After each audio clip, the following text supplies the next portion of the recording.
அடுத்து நம்ம ட்ரெஸ் பார்க்க போறோம். ஸோ ட்ரெஸ்ஸில வந்து பார்த்தோம்னா, நம்ம இதுக்கு முன்னாடி இன்ஜினியரிங் மெக்கானிக்ஸ்ல வந்து இந்த மாரி ட்ரெஸ் இருந்தா, இங்க வந்து ஒவ்வொரு மெம்பர்லயும் எவ்வளோ கம்ப்ரஷன், டென்ஷன் அப்படிங்கிறத வந்து ஒவ்வொரு மெம்பரா எடுத்து methods of section, methods of nodes அப்படின்னு சொல்லிட்டு கண்டுபிடிச்சிருப்போம் நம்ம.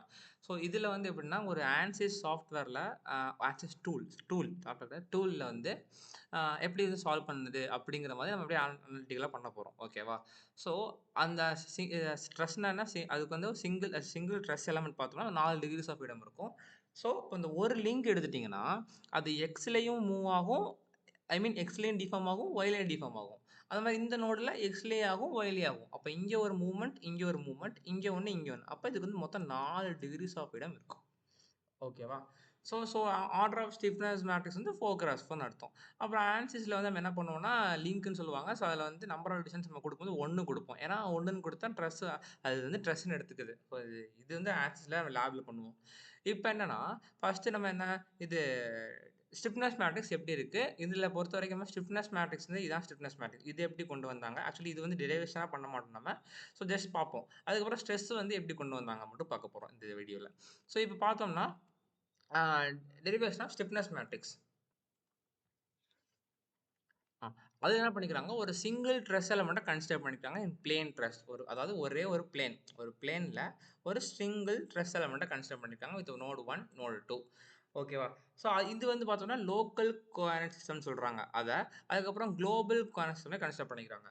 இப்ப நான் என்ன சொல்லியிருந்தேன், ஒரு ஸ் ட்ரெஸ் எலிமெண்ட் இருந்தா, அது எக்ஸ்லயும் டிஃபார்ம் ஆகும், ஒய்லயும் டிஃபார்ம் ஆகும் சொல்லியிருந்தோம். ஸோ இப்ப என்ன பண்ணிக்கிறோம், எக்ஸ்ல ஆகுறத Q1னும், ஒய்ல ஆகுறத Q2ன்னு எடுத்துக்கிறோம். For this node. இந்த நோடுக்கு. அது மாரி இந்த நோடுக்கு என்ன பண்ணிக்கிறோம், Q3, Q4. ஏன்னா ஆல்ரெடி இந்த நோடுல எக்ஸ்ல மூவ் ஆனதுக்கு நேம் என்ன பண்ணிட்டோம், Q1 நேம் பண்ணிட்டோம். இதுல எக்ஸ்க்கு என்ன பண்ணிட்டோம், அப்புறம் அப்புறம் இங்க Q1 பண்ண முடியாதுல்ல. ஸோ அதனால Q1, ஒய்ல Q2, எக்ஸ்ல Q3, ஒய்ல Q4 அப்படின்னு நேம் பண்ணியிருக்கோம்.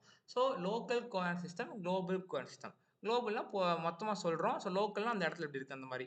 ஸோ இப்ப லோக்கல் கோஆர்டினேட் சிஸ்டம்ல என்ன பண்றாங்கன்னா, இந்த இத வந்து இந்த மொத்த டிஸ்டன்ஸ வந்து Q1 டேஷ்ன்னு சொல்லிக்கிறாங்க. இந்த டிஸ்பிளேஸ் ஆன பிறகு அதாவது இப்போ ஒரு எலாஸ்டிக் மெட்டீரியல் இருக்கு. அத நான் வந்து ஒரு இடத்துல அமுக்கி ஒரு இடத்துல வச்சுட்டேன்னு வச்சுக்கோங்களேன், அதோட லென்த் கம்மியாயிருதுல்ல. ஸோ அதனால இப்ப Q1 டேஷ்ங்கிறது Q2 டேஷா மாறும்ல. அத ரெப்ரசென்ட் பண்றதுக்காக தான் இங்க Q1 டேஷ்ன்னு இருக்கு. இங்க Q2 டேஷ்ன்னு இருக்கு. நான் வரையும்போது சேமா கூட வச்சிருக்கலாம். பட் அது வந்து இந்த இடத்துல ஆகும்போது கம்ப்ரஸ் ஆயிருக்கும், டென்ஷன் ஆயிருக்கும். அப்ப குட்டி பெருசாகும். ஸோ அதனால Q1 டேஷ்னும் after the load given Q2 டேஷ்ங்கிற மாரி குடுத்துருக்காங்க. ஸோ அத லோக்கல் கோஆர்டினேட் சிஸ்டம்னும் இந்த இது Q1, Q2 வந்து குளோபல் கோஆர்டினேட் சிஸ்டம்னு சொல்லியிருக்காங்க. ஏன் லோக்கல்னா, அந்த அந்த எலமெண்ட் எப்படி வந்து சேஞ்ச் ஆகுதுன்னு பார்க்குறது லோக்கல். ஸோ குளோபல்னா மொத்தமா சேஞ்ச் ஆகுறது. அந்த டிஸ்டன்ஸ் தான். அதான் சார் சொன்னாங்க. ஓகேவா? இப்ப என்ன பண்ணிட்டோம், இந்த Q1 டேஷ் மொத்தமா எவ்வளவு இருக்கு அப்படிங்கிறத கண்டுபிடிக்கணும். ஸோ அதுக்கு என்ன பண்றோம், ஜஸ்ட் ஒரு ஜாமெட்ரில என்ன பண்றோம் நம்ம எடுத்துக்கிறோம். அப்ப மொத்த டிஸ்டன்ஸ் Q1 டேஷா. ஸோ அது வந்து இப்படி மூவ் ஆகுறது Q1, இப்படி மூவ் ஆகுறது Q2. அப்ப இது செகண்ட்னா ஆஃப்டர் இது பிஃபோர் ஆஃப்டர் மாதிரி. ஓகேவா? இப்ப என்ன பண்ணிக்கிறாங்கன்னா, இது ஒரு தீட்டால இருக்கும். தீட்டா போட்டுக்கிறாங்க. எப்பயுமே தீட்டா வந்து கவுண்டர் கிளாக் வைஸ் தான் எடுக்கணும். ஸோ அதாவது இப்படி இந்த மாரி. இப்படி தான் எடுக்கணும்.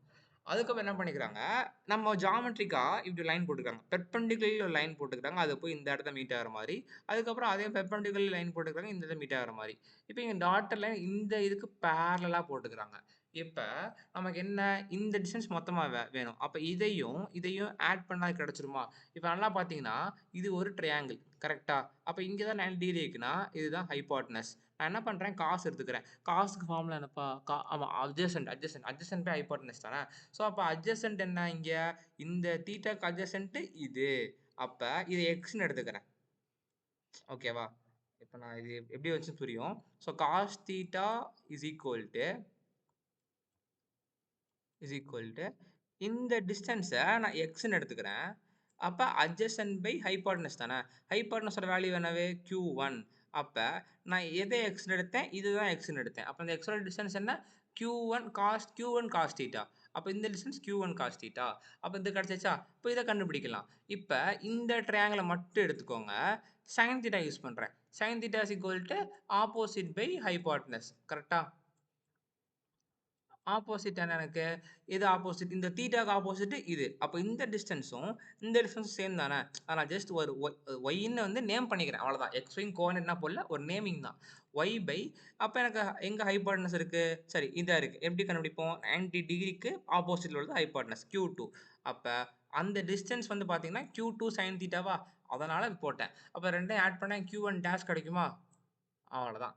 அப்ப எனக்கு Q2 டேஷ் என்னன்னா, என்ன சொல்லியிருக்கேன் நானு, இதுக்கு Q3, Q4 அதே மாரி இத இழுத்து விட்டுட்டு, இங்க லைன் போட்டு பண்ணோம்னா, அதே மாரி எனக்கு Q3, Q4 கிடைக்குமா? அப்ப இந்த மாரி இருக்கிற அனலிட்டிக்கல் ஈக்குவேஷன ஒரு மேட்ரிக்ஸ் ஃபார்மா எழுதப் போறேன். So Q1 dash, Q2 dash. அதுக்கப்புறம் வந்து இந்த அனலிட்டிக்கல மேட்ரிக்ஸ் ஃபார்மா எழுதும்போது நம்ம ஆல்ரெடி வந்து பார்த்திருப்போம். ஸ்ட்ரெயின் டிஸ்பிளேஸ்மென்ட்ல குவாட்ரேட்டிக்ல பார்த்திருப்போம். அதே மாதிரி தான். Cos theta, sine theta 0, 0. அப்புறம் இங்க ஏன் இந்த மாரி நான் எழுதியிருக்கேன்னா, மொத்தம் Q1, Q2, Q3, Q4 4 இருக்குது. ஸோ, அப்ப 4 இருக்கும்ல. ஸோ 0, 0, 0, 0. இப்ப என்ன பண்ணுவேங்க? மல்டிப்ளை பண்ணிப்பாருங்க. அப்ப Q1 காஸ் தீட்டா இருக்குது. அடுத்து சைன் தீட்டா Q2 இருக்குது. அடுத்து பிளஸ் 0, 0 வந்துரும். அப்ப நம்ம பண்ணதெல்லாம் கரெக்ட் அப்படின்னு கன்ஃபார்ம் பண்ணி பார்த்துக்கலாம். இப்ப என்ன பண்ணிட்டேன், அனலிட்டிக்கலா நான் வந்து ஒரு மேட்ரிக்ஸ் ஃபார்ம்ல எழுதிட்டேன். ஸோ ஹாரிசான்டல் காம்போனன்ட்ஸ் ஆன Q1, Q3 அப்படிங்கிறத வந்து போட்டிருக்கேன். Vertical component. இப்போ வந்து Q டேஷுக்கும் Qவுக்கும் டிஃபரன்ஸ் காமிச்சிருக்காங்க. ஸோ Q டேஷ்ன்னு போட்டா Q1 டேஷ், Q2 டேஷ். Qன்னு போட்டா Q1லேருந்து Q4 வரைக்கும். இது லோக்கல், இது வந்து குளோபல்.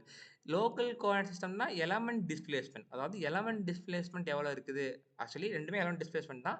ஸோ நான் சொன்ன மாரி அந்த லோக்கல்ல எவ்வளோ இருக்குது அப்படின்னு சொல்றது தான். ஆனா நம்ம மோஸ்ட்லி யூஸ் பண்றது குளோபல் தான் யூஸ் பண்ணுவோம். ஸோ டெரிவேஷனுக்காக மட்டும் பார்த்துக்கோங்க. ரொம்ப குழப்பிக்க வேண்டாம். ஓகேவா? ஸோ இப்ப என்ன பண்ணிட்டேன், இந்த இத வந்து இந்த டேர்ம் இருக்கா? ஆக்சுவலி இது வந்து பி மாதிரி அந்த பி மாரி வச்சுக்கோங்களேன். ஸோ இப்ப இத வந்து எல் இது வந்து இந்த மொத்தமா வந்து எல்ன்னு எடுத்துக்கிறாங்க. எல்ன்னு எடுத்துக்கிறாங்க. எங்கன்னா காஸ் இத ஒவ்வொரு வாட்டியும் காஸ் தீட்டா, சைன் தீட்டா எழுதிட்டு இருக்க முடியாது நம்மளால. அதனால என்ன பண்ணிக்கிறாங்க, இந்த இந்த காஸ் தீட்டாவ வந்து எல்ன்னு சொல்லிக்கிறாங்க. சைன் தீட்டாவ எம்ன்னு சொல்லிக்கிறாங்க. அப்ப அந்த மொத்த மேட்ரிக்ஸ் என்ன பண்ணிட்டாங்க, இந்த மாரி ஒரு எல்லுங்கிறத கொண்டு வந்துட்டாங்க. ஓகேவா? ஸோ இது வந்து வேண்டாம். அதாவது என்னன்னா, நம்ம தீட்டாங்க ஒண்ணு எடுப்போம். ஸோ எடுக்கிறதுக்கு மொத்தம் 2 மெத்தட் இருக்குன்னு சார் சொன்னாங்க. அது வந்து தீட்டா மெத்தட்ன்னு ஒண்ணு இருக்குது. அது ஆங்கிள் மெத்தட். அது யூஸ் பண்ணி எடுக்கலாம். இல்ல இந்த மாரி ஃபார்முலா போட்டு எடுக்கலாம். ஸோ இந்த ஃபார்முலா போட்டு எடுக்கிற மெத்தட் கொஞ்சம் குழப்பும். இது x2 மைனஸ் x1 போடணுமா? x1 மைனஸ் x2 போடணுமான்னு தெரியாது. ஸோ இத வந்து விட்டுருங்க. ஸோ அதுக்கப்புறம் தீட்டா வச்சு ஒரு மெத்தட் இருக்கு. அது வந்து பின்னாடி சொல்லி தரேன். ஸோ சம்ல வந்து இருக்கும். ஸோ அப்ப பார்த்துக்கலாம். ஸோ இப்ப என்ன இதுவரைக்கும் மட்டும் பாருங்க. இப்ப என்ன கண்டுபிடிச்சோம்? எல்லுங்கிற ஒண்ணு கொண்டு வந்துட்டோம். அதுக்கப்புறம் என்ன பண்ணணும்? நம்ம ஸ்டிஃப்னஸ் மேட்ரிக்ஸ் கண்டுபிடிக்கிறனால என்ன பண்ணுவோம்னா, நம்ம வந்து 2 ஸ்ட்ரெயின் எனர்ஜிய வந்து ஈக்குவேட் பண்ணி பார்ப்போம். Half Q transpose K. So இங்க டெரிவேஷனா பார்க்க போறது கிடையாது. டெரிவேஷனும் கிடையாது நம்ம போர்ஷன்ல. ஸோ ஜஸ்ட் 2யும் கம்பேர் பண்ணி வச்சுக்கிறாங்களாம். ஸோ அதுலேருந்து என்ன பண்ணிட்டாங்க, நம்மளுக்கு ஃபைனலா வந்து இதான் ஸ்டிஃப்னஸ் மேட்ரிக்ஸ் அப்படின்னு சொல்லி குடுத்துட்டாங்க. இது ஈஸியாவும் படிச்சிடலாம். இங்க பாருங்க. AE பை எல்லுங்கிறது ஆல்ரெடி எல்லா இடத்துலயும் வந்துட்டு இருக்கதான் திரும்ப திரும்ப. இப்ப நம்ம எத்தன ஸ்டிஃப்னஸ் மேட்ரிக்ஸ் படிச்சிருக்கோம்? 3 படிச்சிருக்கோம். லீனியருக்கு ஒண்ணு, குவாட்ரேட்டிக் ஒண்ணு படிச்சிருக்கோம். அடுத்து ட்ரெஸ்ஸுக்கு L square M square, L square M square அவ்வளோதான். இப்ப இங்க வந்து பார்த்தோம்னா, LM minus L square minus LM இத படிச்சிருங்க. எல்எம் அப்புறம் வந்து எல் ஸ்கொயர் இப்ப எல்லுக்கு அடுத்து வர்றது வந்து பிளஸ் எல்எம்மா இருக்கும். எம் ஸ்கொயர் அடுத்து வர்றது மைனஸ் எல்எம்மா இருக்கும். அத மட்டும் ஞாபகம் வச்சுக்கிட்டு, ஆ அதுக்கப்புறம் மைனஸ் எல் ஸ்கொயர். இங்க என்ன எழுதுறீங்களோ, அதான் இங்க வரும். எம் ஸ்கொயருக்கு அப்புறம் என்ன சொல்லியிருக்கேன்? Minus LM. அப்புறம் மைனஸ் எம் ஸ்கொயருக்கு அப்புறம் இது எம் ஸ்கொயர். அந்த மாரி மாறி மாறி தான் வரும். எல்எம்னா இங்க எல் ஸ்கொயர் இருக்கா? அப்ப எல் ஸ்கொயர். எம் ஸ்கொயர் இருக்கா? அப்புறம் எம் ஸ்கொயர். இந்த மைனஸ் மட்டும் எங்க இருக்குன்னு பார்த்துக்கோங்க. இது ஃபுல்லா எழுதிட்டா, இது ஃபுல்லா எழுதிடலாம். அப்ப எல்எம், எல்எம் இது அப்படியே எம் ஸ்கொயர். ஸோ இத அப்படியே படிச்சுக்கோங்க. Stiffness matrix. ஸோ அடுத்து வந்து ஸ்ட்ரெஸ் கால்குலேஷன். ஸோ புரிஞ்சிருக்கும்னு நினைக்கிறேன். ஸோ எலமென்ட் ஸோ அதுல வந்து எக்ஸ்லயும் மூவ் ஆகுது, ஒய்லயும் மூவ் ஆகுது. அதுக்கப்புறம் இதே மாரி தான். அதுலேருந்து நம்ம Q கண்டுபிடிச்சு, L கண்டுபிடிச்சிருக்கோம். ஸோ இந்த L வந்து யூஸ் பண்ணுவோம் நம்ம. அத தான் வந்து மெட்டல தான் பண்ணுவோம். இப்ப ஸ்ட்ரெஸ் வந்து ஒவ்வொரு இடத்துல எப்படி இருக்குது அப்படின்னு பார்க்க போறோம். அப்ப எக்ஸ்லயும் ஸ்ட்ரெஸ் இருக்கும், ஒய்லயும் ஸ்ட்ரெஸ் இருக்கும். அதான் காமிச்சிருக்காங்க. இது வந்து எழுதியிருக்கேன். ஸ்ட்ரெஸ் என்ன? ஹூக்ஸ் லா தான். I போட்டிருக்கேன். அப்ப எப்சிலான்ங்கிறது Q2 dash minus Q1 dash by. என்ன எழுதியிருக்கேன்? லோக்கல் கோஆர்டினேட் சிஸ்டம்ல எழுதியிருக்கிறேன். ஸோ இத வந்து என்ன பண்ணியிருக்கேன்? நான் வந்து வாட் இஸ் இட் திஸ் இல்ல மேட்ரிக்ஸ் ஃபார்ம்ல எழுதியிருக்கிறேன். ஸோ அப்புறம் உள்ள மல்டிப்ளை பண்ணா இது Q டேஷ் போட்டுக்கலாமா? ஸோ அப்படிதான் போட்டிருக்கேன். ஸோ அதுக்கப்புறம் என்ன? Q டேஷோட ஃபார்முலா என்ன? LQ தானே. அது எப்படி வந்துச்சுன்னு கேட்கக்கூடாது. இங்க வந்து இங்க தான் போட்டிருந்தோம் நம்ம.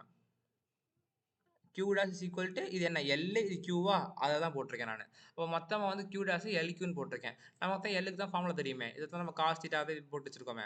ஸோ L தூக்கி போட்டுருங்க. Q அப்படியே இருக்கும். இதையும் மல்டிப்ளை பண்ணோம்னா நம்மளுக்கு வந்து இந்த மாரி கிடைக்குமா? ஆ இது என்னது? ஆ இந்த மாரி மேட்ரிக்ஸ் கிடைக்கும். போட்டீங்கன்னா உங்களுக்கு வந்து ஸ்ட்ரெஸ் கிடைச்சிரும். ஸோ இந்த ஸ்ட்ரெஸ்ஸை யூஸ் பண்ணி தான் நம்ம வந்து சம் சால்வ் பண்ணுவோம். ஸோ இந்த ஃபார்முலாவும் இந்த ஸ்டிஃப்னஸ் மேட்ரிக்ஸ் ஃபார்முலா மட்டும் படிச்சாலே போதும். அதுக்கப்புறம் சில ஒரு கான்செப்ட் தெரிஞ்சுக்கணும். இந்த ரொட்டேஷன் ஆங்கிள் எடுக்கிறது. ஸோ அது மட்டும் தெரிஞ்சுட்டாலே போதும். நம்ம ஈஸியா வந்து சம் சால்வ் பண்ணிடலாம். ஓகேவா? இதோட வந்து ட்ரெஸ் தியரி முடிஞ்சிருச்சு. அடுத்த இதில் வந்து நம்ம ட்ரெஸ் ப்ராப்ளம் பார்க்கலாம். ட்ரெஸ் ரொம்ப ஈஸி தான், பார்க்க தான் பெருசாக இருக்கும். டக்கு டக்கு முடிச்சிடலாம். தேங்க்யூ.